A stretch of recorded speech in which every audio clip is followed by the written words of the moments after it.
नमस्कार, स्वागत है आप सभी का हमारी इस बेहद खास पेशकश में जिसका नाम है निकुंज की नजर। और आज इस शो में हम लेकर आए हैं हमारे साथ खास मेहमान, और निकुंज तो है ही हमारे साथ, लेकिन इस शो के बारे में आपको बता दें, आज हम कर रहे हैं निकुंज की नजर का मेगा शो, जहां पर मेरे साथ हमारे प्रबंध संपादक निकुंज तो है ही, जिनकी नजर पर हमारी नजर रहेगी, लेकिन उसके साथ साथ विनी मोतीवाला और शरद डिसूजा ने भी आज हमें इस पेशकश में आज हमारे साथ ये भागीदार बनी है। और हम तीनों मिलकर आज निकुंज की नज़र को परखेंगे, समझेंगे और साथ ही आप सभी के लिए बाजार में निवेश को लेकर नई नई रणनीति और योजनाएं भी इनसे जानने की कोशिश करेंगे। तो आप सभी का स्वागत है हमारी इस पेशकश में। और पहला सवाल मैं आपसे पूछना चाहती हूँ, क्योंकि लोगों ने हमें बहुत सारे सवाल पूछे हैं, जानने की कोशिश की है कि किस तरह से बाजार के इस लेवल पर निवेश किया जाए या ना किया जाए।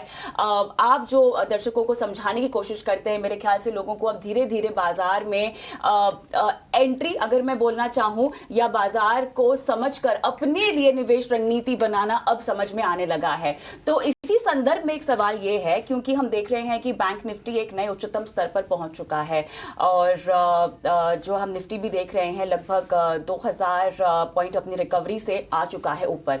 अब जो निवेशक चिंतित हैं या जो बाजार को जानने की कोशिश करने वाले लोग जो इच्छुक हैं ये बात समझने के लिए कि अब इस लेवल पर अगर बाजार पहुंच गया है तो क्या कमाई की ट्रेन उनसे छूट गई है, क्या अभी भी मौका है बाजार में एंट्री करने का या कुछ मुनाफा कमाने का, शॉर्ट टर्म, मीडियम टर्म या लॉन्ग टर्म, तीनों के संदर्भ में अगर आप समझा सके। कविता, अंग्रेजी में कहावत है that one shoe does not fit all. हर इंसान के जूते का जो नंबर होता है वो अलग होता है, तो एक स्टैंडर्ड एडवाइस हम नहीं दे सकते हैं। सबसे पहले आपको ये डिसाइड करना पड़ेगा कि आप मार्केट में किस पर्पस के लिए आए हैं। आप शॉर्ट टर्म ट्रेडिंग के लिए आए हैं तो आपकी अप्रोच डिफरेंट होनी चाहिए। आप अगर एक पोजिशनल इन्वेस्टमेंट करने के लिए आए 2 से 3 साल, या फिर आप लॉन्ग टर्म कंपाउंडिंग की वेल्थ क्रिएशन जर्नी पर आए, जिसमें आप बोलते हैं जी कुछ भी हो जाए, 5, 10, 15 साल में रिटायरमेंट के लिए पैसा, अपनी नियर एंड डियर वंस की एजुकेशन का के लिए पैसा, या फिर घर में शादी ब्याह के लिए मैं पैसा जमा कर रहा हूँ, तो वो एक डिफरेंट क्राइटेरिया है। तो सबसे पहले बात करते हैं शॉर्ट टर्म, जहाँ पे हमें समझना चाहिए मार्केट ऊपर क्यों गए हैं। मार्केट के ऊपर जाने का जो प्रमुख कारण है वो लिक्विडिटी नहीं है। लिक्विडिटी जब आती है जब कोई चीज़ आकर्षक लगती है। आप खरीदारी कब लगता है? जब आपको लगता है कि आने वाला कल आज से अच्छा रहेगा और जो भाव है स्टॉक का या फिर मार्केट के इंडेक्स का ऊपर जाएगा। आपको ऐसा क्यों लगता है? या तो आपको अर्निंग्स अच्छी लगती हैं, या फिर आपको लगता है कि जो मैक्रो कंसर्न्स थी या फिर जो हेडविंड्स जिसे हम बोलते हैं ख़त्म हो रही हैं। तो बिगिनिंग ऑफ द ईयर में सबसे बड़ी हेडविंड क्या थी? Interest rate. पता नहीं था कहाँ तक इंटरेस्ट रेट्स ऊपर जाएंगी। सेकंड, अडानी ग्रुप में सेल ऑफ हुआ, उसकी वजह से सबको लगा कि भाई इतना बड़ा कॉर्पोरेट ग्रुप है हिंदुस्तान का, वो नीचे जा रहा है, तो उसका जो डोमिनो इफेक्ट है लेंडर्स में रहेगा, वैसा भी नहीं हुआ। तीसरा, हम देख रहे थे कि वैल्यूएशंस काफ़ी महंगे हो चुके थे, और वैल्यूएशन जो महंगे हुए थे उसका प्रमुख कारण था कि 2021 और 22 के अंदर मार्केट में लिक्विडिटी इतनी ज़्यादा आ गई थी कि मार्केट के अंदर जो हिस्टोरिकल एवरेज थे मार्केट उससे ऊपर जा चुका था। और चौथा कारण मेरे हिसाब से जो मार्केट में धीमेपन का था, यह था कि फरवरी के अंदर ज़बरदस्त गर्मी पड़ी। सबको लगा फरवरी में गर्मी, मार्च में और ज़्यादा गर्मी, मई में और ज़्यादा गर्मी, और जून के अंदर बारिश नहीं होगी, मगर ऐसा नहीं हुआ।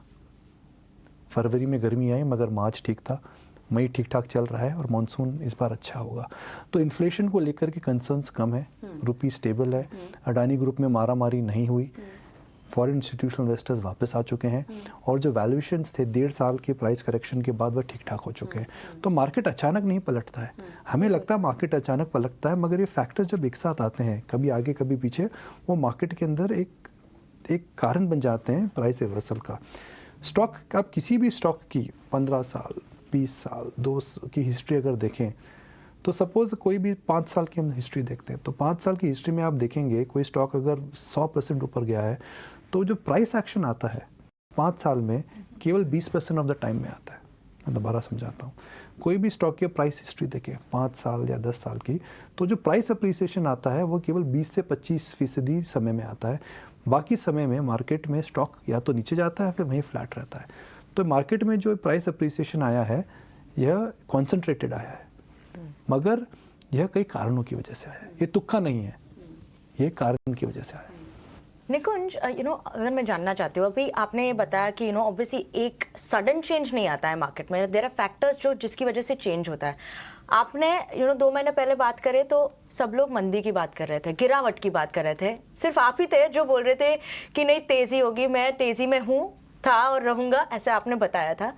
तो ये आपने तभी कैसे समझा था, क्योंकि तभी तो नेगेटिव ट्रेंड्स तो दिख रहे थे, तो वो तभी कैसे समझा था, तभी आपने ये कैसे पकड़ा था, और क्या उनकी गलती थी जिसने अभी मंदी कर रहे थे, तो उनकी क्या गलती थी, वो कैसे पकड़ा आप? देखिए निकुंज की नजर कहाँ थी?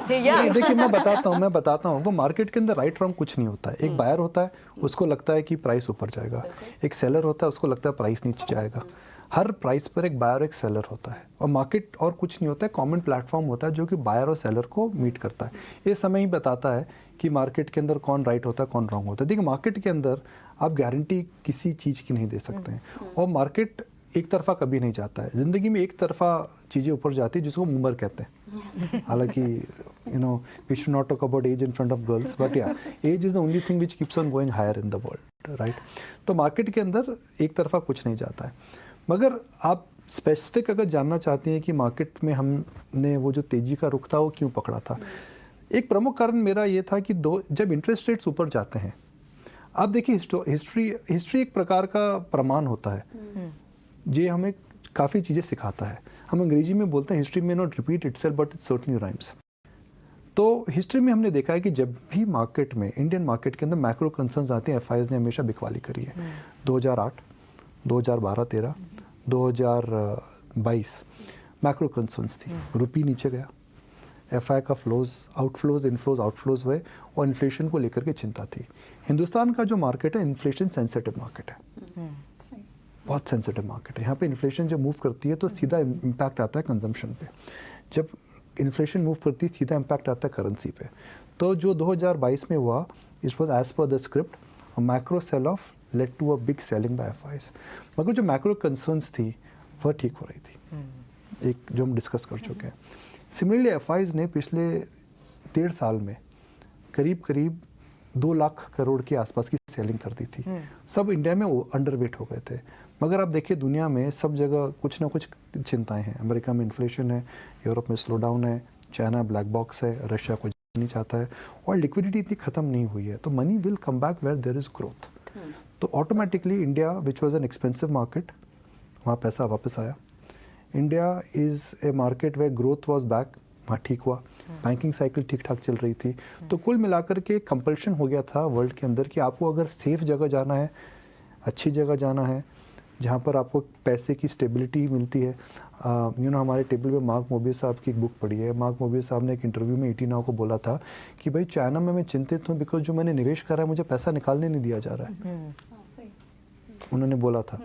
तो वो सब चिंता इंडिया में नहीं है। तो विदेशी संस्था का निवेशक जहाँ पर आता है तो उसको प्रिंसिपल सेफ लगता है। राइट ये हमने इंडियन मार्केट्स के बारे में बात की है निकुंज, पर हम यूएस मार्केट्स के बारे में बात करते हैं, प्राइमरीली नैस्डैक के बारे में बात करते हैं। नैस्डैक अगर आप देखेंगे तो इस साल में एटलीस्ट 26% रिकवरी हुई है नैस्डैक में, और हम सब जानते हैं कि नैस्डैक में अधिकतर जो कंपनीज है वो आईटी कंपनीज। लोगों का मानना है अगर नैस्डैक चला तो आईटी कंपनीज चलेंगे आगे जाके। पर अगर आप इंडियन मार्केट्स में देखें और इंडियन आईटी कंपनी के बारे में बात करें, वो रिकवरी हम नहीं देख रहे हैं। आपको लगता है कि रिकवरी आ सकती है इंडियन आईटी कंपनी में, वो बाई जोन में है फिलहाल? नहीं लगती शरल, and I will tell you why. Because Nasdaq के अंदर आप जो कंपनीज देखें जो ऊपर जा रही हैं, those are very technology dominated companies, those are very different from what India has. वहाँ पे मिसाल के तौर पर $1 ट्रिलियन की नई कंपनी बनी है एनवीडिया, उसका पैरेलल इंडिया में नहीं है। दूसरी कंपनी अगर आप देखें टेस्ला, हालांकि कार कंपनी आईटी कंपनी है, हमेशा हम कंफ्यूज होते हैं। मेरे हिसाब से वो आईटी ज़्यादा है, कार कम है, because there is a technology which is they are using to make a car. फिर हम बात करें एप्पल, माइक्रोसॉफ्ट, ये जो कंपनीज़ हैं वो यूनिक हैं, प्रोडक्ट बेस्ड कंपनीज़ हैं, चिप मैन्युफैक्चरिंग में, डिज़ाइन के अंदर। इंडिया में वैसी कंपनीज़ नहीं है। Indian IT companies essentially are a company which are solution provider, service provide करती हैं। आपको कॉस्ट कटिंग करनी हो, मैक्सिमाइजेशन करना हो, मैन पावर की एफिशिएंसी लानी हो, तो डिफरेंट बिजनेस मॉडल है। Just because Nasdaq is up, I think Indian IT companies will not do well. एक हिस्टोरिकल एक माइंडसेट होता था, वहाँ के आईटी यहाँ का आईटी बराबर नहीं है। You can not compare two things which are not comparable. First, मुझे लगता है आईटी का टर्न जब आएगा जब अमेरिकी इकॉनमी में रिकवरी आएगी। देखिए आईटी का बिजनेस कहाँ से आता है? एनवीडिया या एप्पल माइक्रोसॉफ्ट तो उनको बिजनेस नहीं देने वाला है, उनका बिजनेस आएगा बैंक्स। तो BFSI वर्टिकल आप किसी भी IT कंपनी की देखें तो उसके अंदर 55 से 60% BFSI वर्टिकल का एक्सपोजर है, 40-45% एक्सपोजर US का है। तो the turn for me in IT will come when the banks are doing well, when US economy is doing well, when manufacturing is coming back. और आप S&P में आप देखें तो ऐसा कुछ दिखता नहीं है कि US इकोनॉमी वापस आ रही है। हम US इकोनॉमी में क्या डिबेट कर रहे हैं, hard landing, soft landing, growth की बात कोई नहीं कर रहा है। तो जब तक ग्रोथ का नैरेटिव वापस नहीं आएगा, मुझे नहीं लगता कि IT कंपनीज इंडिया में एक बाय होती हैं। सस्ती हैं, अच्छी हैं, मगर शायद और सस्ती होती हैं। तो wait and watch mode is what you should adopt. Wait and watch IT इसलिए करना चाहिए शेरल, बिकॉज IT कंपनीज एक लेवल पर जाकर के बाय जरूर हो जाएंगी, मगर आप लेकर बैठ सकते हैं, मगर आपको इंतज़ार करना पड़ेगा। हो सकता है आपको बेटर एंट्री पॉइंट मिले, मगर आप अगर लेकर के वेट कर सकते हैं तो यहाँ से आपको 1.5 या 2 साल में पैसा जरूर बनेगा, मगर टाइमिंग जो है वो आपकी जजमेंट कॉल है। अब क्योंकि हम इतने मुख्य तौर पर ग्रोथ स्टोरी की बात कर रहे हैं, हमने US बाजारों की ग्रोथ स्टोरी पे बात की, IT सेक्टर की ग्रोथ स्टोरी की बात की है, लेकिन एक बात तो यहाँ पर सिद्ध है, साबित हो गई है कि भारत की ग्रोथ स्टोरी बहुत स्ट्रॉन्ग है। और राकेश झुनझुनवाला जी, जिनके आप काफ़ी करीबी भी रह चुके हैं, ये सवाल मैं आपको उनके चुनाव पर जो सोच है, जो उनकी समझ थी, उसके संदर्भ में पूछ रही हूँ, क्योंकि अभी लोकसभा इलेक्शंस आने वाले हैं। हालांकि बाजार, आपने कई दफ़े इसी शो में कहा है कि बाजार अब ऐसे लेवल पर है कि वो बहुत मैच्योर हो चुका है, तमाम तरह की खबरों को जो है बाजार पचा चुका है। हमने देखा कर्नाटक के इलेक्शन में क्या हुआ, उसके बाद भी बाजार ने झटक दिया एक तरह से और बाजार आगे बढ़ गया। राकेश जी भी यही कहते थे कि चुनाव तो आते जाते रहेंगे, आप तो ग्रोथ स्टोरी पर बैठ करो। तो अब ऐसे में लोकसभा चुनाव को ध्यान में रखते हुए और इस साल के कैलेंडर ईयर की आखिरी 6 महीनों को ध्यान में रखते हुए, जहां पे हम देख रहे हैं कि राज्यों के भी चुनाव हैं, बाजार आपके मुताबिक टस से मस नहीं होगा? बाजार क्या उस लेवल पर पहुंच चुका है कि हरकत नहीं करेगा बिल्कुल? कहते हैं जब बाजार की जब बात करते हैं तो we are only talking about factors which we can see today. अब कोई अननोन फैक्टर आ जाता है तो मुझे नहीं पता। कोविड किसको पता था, यूक्रेन और रशिया की वॉर किसको पता थी होगी। जब वॉर चालू हुई सबने बोला 2 हफ्ते के अंदर वॉर समाप्त हो जाएगी, 2 साल 1 साल से ऊपर हो गया, वॉर समाप्त नहीं हो रही है। कई फैक्टर्स हैं जो हमें नहीं पता होते हैं, तो एक्सटर्नल फैक्टर्स होते हैं जो आप और मैं नहीं जानते हैं, जिसे हम बोलते हैं risk of uncertainty, risk of unknown. वो हर फाइनेंशियल मार्केट के अंदर एक रिस्क होता है जो आपको नहीं पता होता है, और मार्केट ज़्यादा जब स्विंग करता है ऐसा कुछ होता है जो उनको नहीं पता होता, अच्छा भी और बुरा भी। कोई कंपनी के बड़े अच्छे नतीजे आते हैं स्टॉक ऊपर, कोई कंपनी के बड़े ख़राब नतीजे आते हैं नीचे। तो सबसे पहले ये समझना चाहिए। फिर आपने बात करी इलेक्शन की।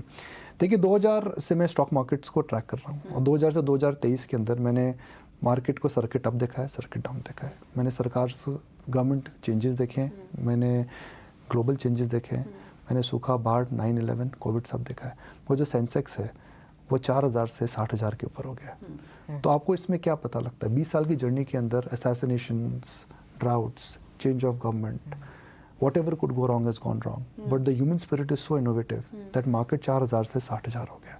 तो 20 साल की चार्ट में अगर आप देखेंगे तो ये पिटफॉल्स होते हैं। आज हम 15 मिनट से चर्चा कर चुके हैं कि हमने कोविड फॉल की बात करी, एक बार भी बात नहीं करी। कोविड फॉल में हम सिर्फ कोविड फॉल की बात कर रहे थे। तो शॉर्ट टर्म के अंदर ह्यूमन माइंड होता है, वो फियर को बड़ा कर देता है। तो इलेक्शन जो है हम शॉर्ट टर्म में उसको बड़ा कर देते हैं, मगर लॉन्ग टर्म जर्नी चेंज नहीं होता है। मार्केट में इलेक्शन 1 साल दूर है अभी। 1 साल दूर अगर है तो क्या आप इतनी फॉरवर्ड प्लानिंग कर सकते हैं? और क्या 1 साल की रैली आपको मिस करनी चाहिए? मेरे हिसाब से गलत बात है। स्टेट और सेंटर की बात करते हैं, हमने ओवर द ईयर्स अब देखा है जो सेंटर और स्टेट के अंदर वोटिंग बड़ी डिफरेंट होती है। कई प्रमाण हैं इसके, कर्नाटका हो, दिल्ली हो, आने वाले स्टेट्स के और राज्य होंगे। तो मैं इस बात से एकदम सहमत नहीं हूँ कि एक प्रकार का सेमीफाइनल होगा कि हमें पता लगेगा कि सेमीफाइनल मैच में फाइनल कौन खेलने वाला है। निकुंज, एक ट्रेंड की बात करते हैं। यस, इलेक्शन इतना इम्पैक्ट नहीं करेगा, आगे जाते हुए काफ़ी आगे का है, नेक्स्ट ईयर है, but there is always a trend जो बनता है मार्केट में। जब समर आता है तो देखें तो एसीज, कूलर्स, आइसक्रीम्स, उन सब की ट्रेंड बढ़ जाती है, उनके स्टॉक्स भी बढ़ने लगते हैं। तो ये अभी 5 मंथ खत्म हो गए हैं 2023 के, अब क्या ट्रेंड पिकअप होगी? और बिकॉज नेक्स्ट ईयर इलेक्शन है तो क्या ऐसा हिस्टोरिकली जैसे चलता है कि कैपिटल गुड्स, इंफ्रा में भी वो होल्ड हो जाए, वो ऐसा ट्रेंड कुछ बन जाएगा कि ये टाइम कुछ डिफरेंट होगा? देखिए जो चीज़ हम बार बार डिस्कस करते हैं ना विनी, वो दोबारा नहीं होती है। एक अंग्रेजी में मैंने एक कहावत सीखी है that market will never react to the same thing twice. तो कोविड फर्स्ट फेज में मार्केट का reaction versus Covid second phase में मार्केट का रिएक्शन में बहुत डिफरेंस था। हालांकि second wave was much more lethal than the first wave, क्योंकि मार्केट एक बार रिएक्ट कर चुका था। तो सेकंड वेव के अंदर रिएक्शन कम हुआ। और थर्ड फेज, जब थर्ड वेव आई, ओमिक्रॉन जैसे हम बोलते हैं, उस समय काफ़ी ज़्यादा भयंकर वेव आई थी, मगर उस समय मार्केट गिरा ही नहीं। कुछ होटल स्टॉक्स थोड़े बहुत गिरे थे, कोई ट्रैवल स्टॉक्स थोड़े बहुत गिरे थे, because markets knew the playbook. तो just because there is winter you should buy woolen clothes, and just because there is summer you should buy you should buy AC and ice cream stocks. I think ये भी लोक कथा सी हो गई है। हर लोक कथा के अंदर सुनने में बड़े अच्छे लगते हैं, मगर लोक कथा में आप एक्ट नहीं कर सकते हैं। मैं इस बात के बारे में इसलिए बोल रहा हूं बिकॉज ये जो ट्रेंड्स हैं ये हर साल बार बार रिपीट नहीं करते हैं। आपको ये समझना है कि आने वाले 3 से, क्योंकि हम 6 महीने की बात करते हैं, चलिए 6 महीने में कहाँ मेरे को दिखता है कि तेजी दिखती है। मुझे लगता है बैंक्स में तेजी रहेगी, क्योंकि क्रेडिट साइकिल बड़ी नेसेंट स्टेज पे है। See for a cycle which comes कोई साइकिल 6 महीने की नहीं होती है। साइकिल कम से कम 3 से 4 साल चलती है। भले हम IT की साइकिल देखें, मैन्युफैक्चरिंग की साइकिल देखें, या फिर बैंक्स की साइकिल देखें। बैंकिंग साइकिल 1.5 साल पुरानी है। इंटरेस्ट रेट्स इतने ज़्यादा नहीं बढ़े हैं, इंटरेस्ट रेट कम हो रहे हैं। अचानक बढ़े थे तो डर लगा था, मगर कम आ रहे हैं। NPAs अभी नहीं है, कॉर्पोरेट बैलेंस शीट ठीक ठाक है। तो मुझे लगता है बैंक्स की साइकिल 6-8 महीना रहेगी। मगर बैंक्स में मुझे लगता है कि 3-4 टॉप बैंक्स, 3-4 टॉप NBFCs और 2-3 मिजोले बैंक्स, प्राइवेट बैंक्स में। उसके अलावा ज़्यादा मत जाइए। Big money is been made, but यहाँ से पैसा बनाने की मुझे लगता है the entire cycle is not over. The gains will be less and the rerating will be less, but it will not be across the board. Manufacturing में रोज़ मैं एविडेंस देता हूँ कि China+1 या फिर इंडिया यूनिक या फिर ग्लोबल सप्लाई चेन रीअलाइनमेंट, मुझे लगता है कि वहाँ पर काम हो रहा है। मेरा एक पेट थीम रहा है काफ़ी समय से हॉस्पिटैलिटी। मुझे लगता है वो थीम अभी भी चल रहा है। G20 आ रहा है, वर्ल्ड कप क्रिकेट आ रहा है, ट्रैवल्स आ रही है, तो मुझे लगता है हॉस्पिटैलिटी थीम अच्छा रहेगा। चौथा, मुझे लगता है जब इंटरेस्ट रेट पीक आउट होते तो रियल एस्टेट स्टॉक्स में उछाल देखने को मिल सकता है, बिकॉज अफोर्डेबिलिटी इज़ देयर। तो वो एक मुझे लगता है रहेगा। इस क्वार्टर की अगर बात करें तो buy for companies which are commodity consumers, जो कंपनी कोयला ज़्यादा यूज़ करती थी, जो कंपनी ट्रांसपोर्ट ज़्यादा यूज़ करती थी, आयरन ओर ज़्यादा यूज़ करती थी, बिकॉज वो सब पीक हो चुका है। तो इस अगले क्वार्टर के अंदर मुझे लगता है कि अपैरल, सीमेंट, स्टील, इन कंपनीज के अंदर अप्रिसिएशन हो सकता है। ठीक है, आपने सेक्टर्स के बारे में बात की, आपने बोला है कि मार्केट्स मैच्योर हुए इतने साल से। आप अगर देखेंगे आपका जो एक्सपीरियंस है मार्केट्स में 2 डेकेड से ज़्यादा हो चुका है, आपने क्या सीखा है इस मार्केट में? मैं बताता हूँ मैंने सबसे बड़ी गलती क्या करी है। I be very frank and very honest, because जो गलती मैंने करी मैं नहीं चाहता हूँ कि और कोई करे। आप लोग तो प्लीज़ मत करिएगा।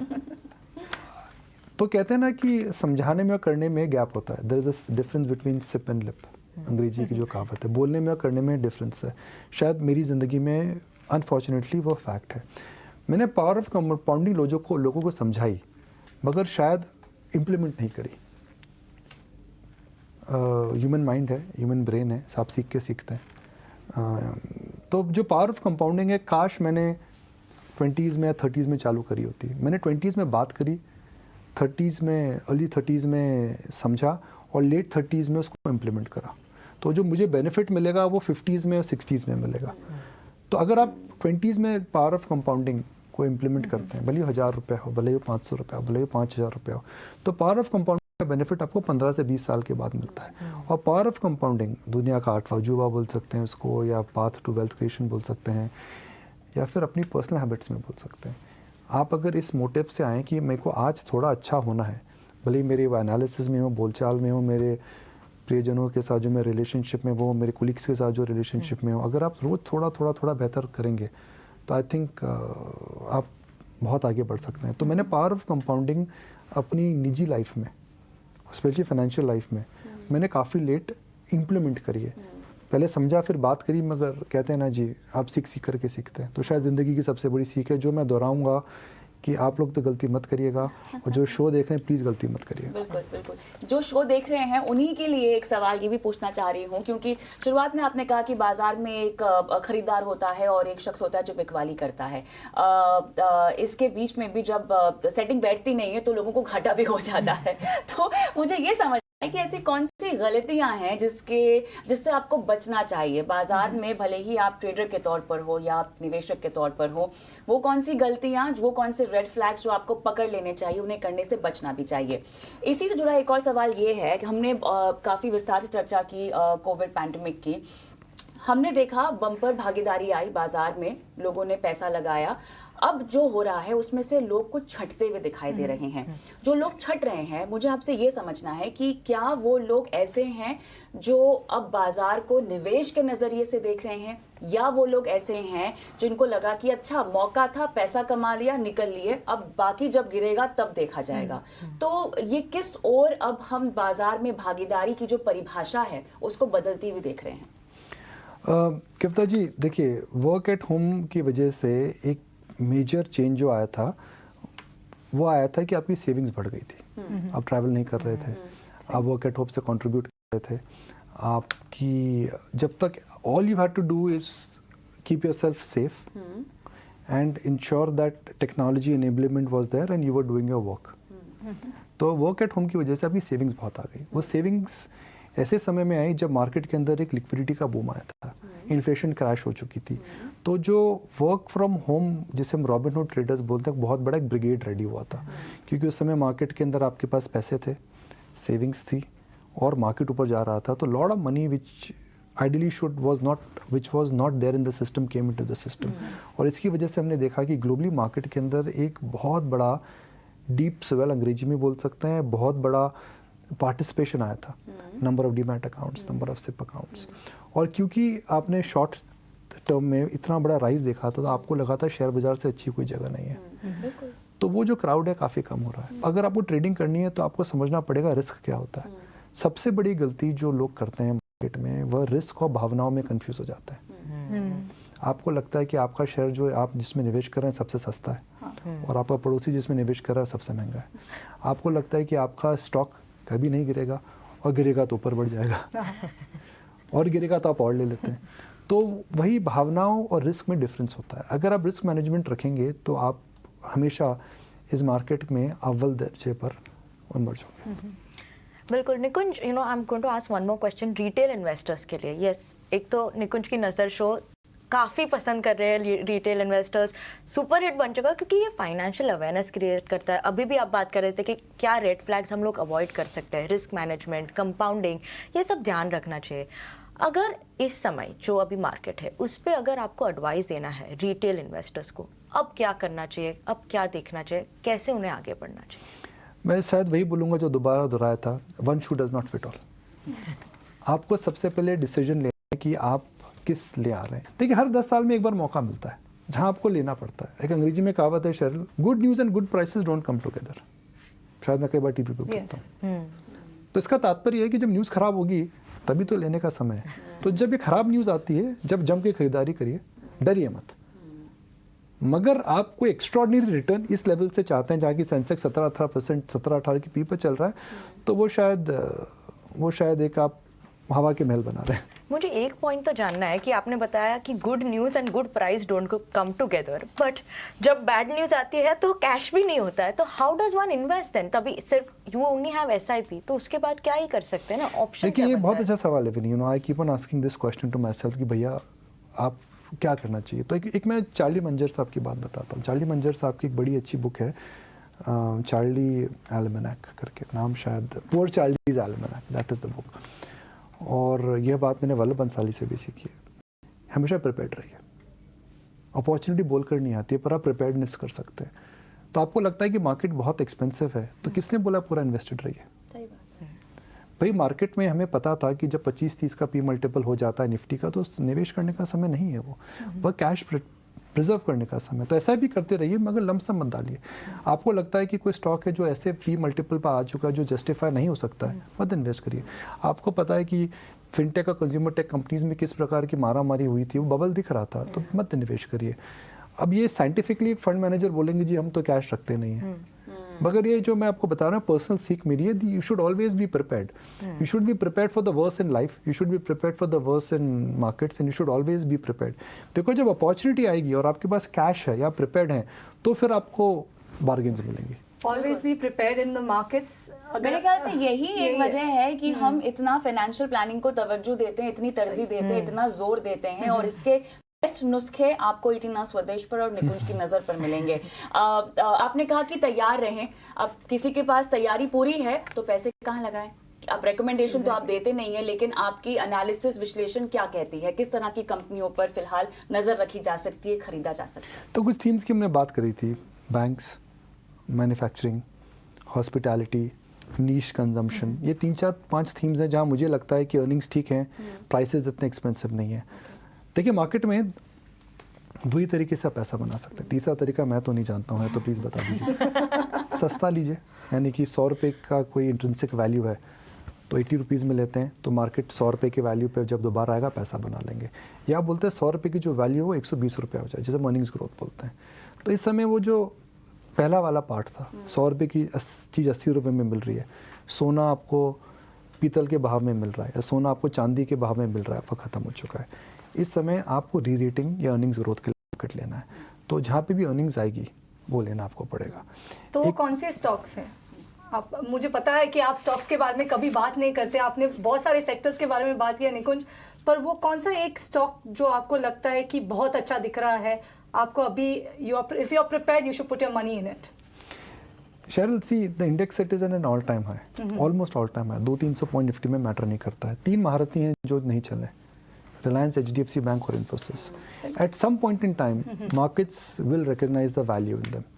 इन्फोसिस एक बेहतरीन कंपनी है, अब 1 क्वार्टर नहीं चले, 2 क्वार्टर नहीं चले, मुझे नहीं पता, मगर वो सस्ती हो जाएगी। रिलायंस के चारों खाने चित नहीं है, चारों खाने इसके ऊपर चल रहे हैं। Retail is doing well, telecom is doing well, windfall gain का जो इम्पैक्ट था वो नेग्लिजिबल है, इंडेक्स हैवी वेट है, FI वापस आ रहा है, तो एक समय में मार्केट रिकॉग्नाइज करेगा। तीसरा HDFC बैंक, अगेन वो एक short term big, long term less, तो मार्केट को लगता है अरे ये मर्जर, अरे ये, अरे वो, अरे भैया बैंक ग्रो कर 15-20% पे ग्रो कर रहा है, क्लीन बैलेंस शीट है, साइज बढ़ रहा है, कॉस्ट ऑफ कैपिटल लो है, तो आने वाले समय में मुझे लगता है मार्केट रिकग्नाइज करेगा। तो मार्केट के अंदर हमेशा इस तरह की अपॉर्चुनिटी रहती है। बिल्कुल, मेरे ख्याल से सवाल हो गए और कुछ पूछना है? पूछ तो सकते हैं, पर जैसे आपने समय बताया हो गया। लोगों को मौका देते हैं ना, लोगों को मौका समय देते हो हैं। गया है जी, नहीं चलिए। नहीं, लोगों को मौका देते हैं। हम चर्चा को तो यही है, हमारी चर्चा को हम यहाँ समाप्त करते हैं, लेकिन आपसे हम चाहते हैं कि आप अपने सवाल हमें भेजिए। इनफैक्ट आप किस मुद्दे पे चाहते हैं कि हम इस शो पर चर्चा करें, निकुंज से ऐसी कौन सी ज्ञान गंगा है जो आप चाहते हैं कि आपके लिए वो बहाए, वो आप हमें कमेंट बॉक्स में या हमारे चैनल पर आप ईमेल भी कर सकते हैं, हमें अप्रोच कर सकते हैं, निकुंज को ट्वीट करके जी हाँ। सवाल पूछ सकते हैं, बकायदा अपने सवाल हम तक पहुंचाइए। और जैसा कि लबोलुबाब इस पूरी चर्चा का निकला है, मौके पे चौका और अनुशासित तरीके से आपको अपने चांस पे पैसे डांस नया चांस वर्ड पे डांस। चलिए, धन्यवाद शो देखने के लिए, और आप सभी का भी बहुत बहुत धन्यवाद। Thank you so thank you much. So much Kavita.